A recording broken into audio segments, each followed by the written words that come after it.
Vem aprender bio comigo? E aí, pessoal, tudo bem com vocês?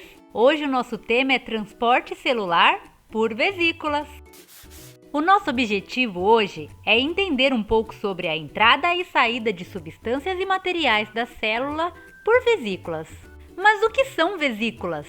São bolsinhas membranosas, ou seja, formadas por membrana.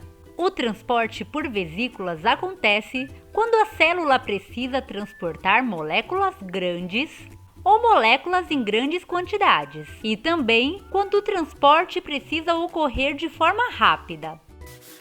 Esse transporte por vesículas pode ocorrer por exocitose ou endocitose. Exo significa fora. Então, a exocitose é a saída de substâncias da célula por meio de vesículas. Endo significa dentro. Então, a endocitose é a entrada de substâncias para a célula por meio de vesículas. Vamos começar falando da exocitose. Eu vou representar aqui a membrana celular. Então, nós temos o meio extracelular e o meio intracelular. Como a exocitose é a saída de substâncias da célula, o transporte ocorre do meio intracelular para o meio extracelular. A exocitose tem como funções a eliminação de resíduos que a célula produz durante o seu metabolismo e o envio de substâncias que ela produz e que são importantes para outras células.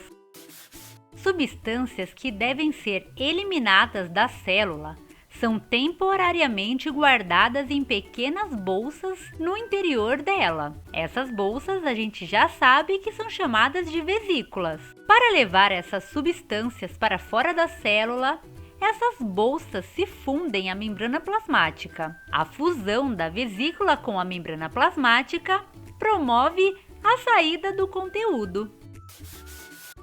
Veja que, assim como a membrana plasmática, as vesículas também são formadas por fosfolipídios. Assim, esses fosfolipídios da vesícula são capazes de se fusionar aos fosfolipídios da membrana plasmática, resultando na externalização das substâncias.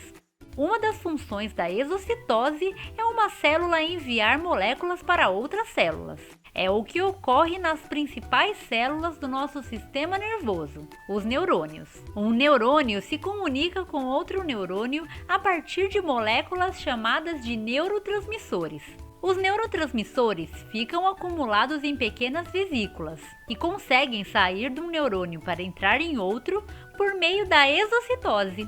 Agora vamos falar da endocitose. Nesse caso, o transporte ocorre do meio extracelular para o meio intracelular. A endocitose é um processo pelo qual a célula incorpora materiais ou substâncias. A endocitose pode ser de dois tipos, a fagocitose e a pinocitose. Vamos começar falando da fagocitose. Fago significa comer. Nesse caso, então, ocorre a ingestão pela célula de partículas grandes.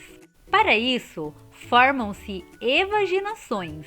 Lembrando que o prefixo "e" sempre tem uma relação com o externo. Assim, evaginações são projeções para fora.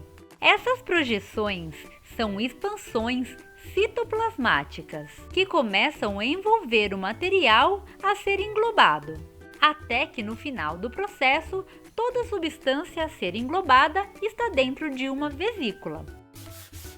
Vamos ver uma animação para entender melhor. Veja que no caso da fagocitose, formam-se projeções para fora da célula. Elas são evaginações, mas podem ser chamadas também de pseudópodes.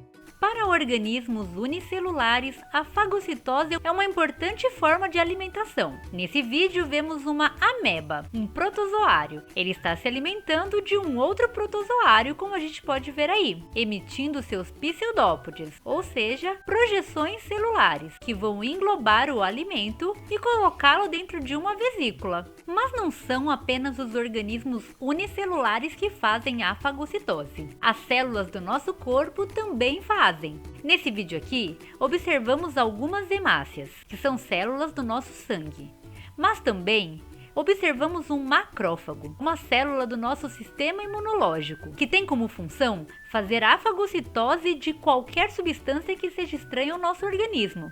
Nesse caso, ele está fazendo a fagocitose de bactérias. O segundo tipo de endocitose é a pinocitose.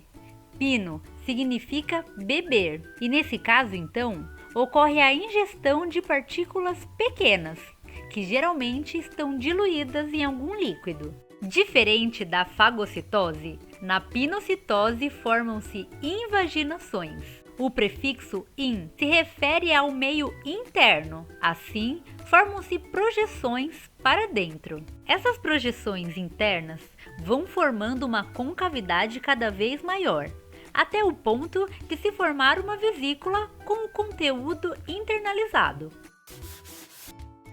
Observem, então, que diferente da fagocitose, ocorre a formação de uma invaginação, de uma concavidade, que faz com que a substância entre na célula.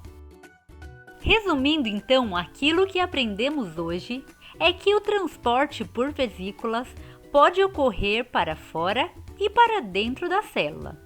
Quando ele ocorre para fora, ele recebe o nome de exocitose, e quando ocorre para dentro, ele recebe o nome de endocitose. Existem dois tipos de endocitose: aquela que ocorre para partículas grandes, que recebe o nome de fagocitose, e aquela que ocorre para partículas pequenas, que recebe o nome de pinocitose. É importante ressaltar que, independente de ser exocitose ou endocitose, todo o transporte por vesículas envolve gasto de energia. Mas aqui ainda fica uma pergunta: depois que a célula incorpora substâncias imateriais, o que acontece depois da endocitose? Esse é o assunto da nossa próxima aula. Então, até a próxima! Se você quer saber ainda mais, assista aos nossos outros vídeos e se inscreva no canal.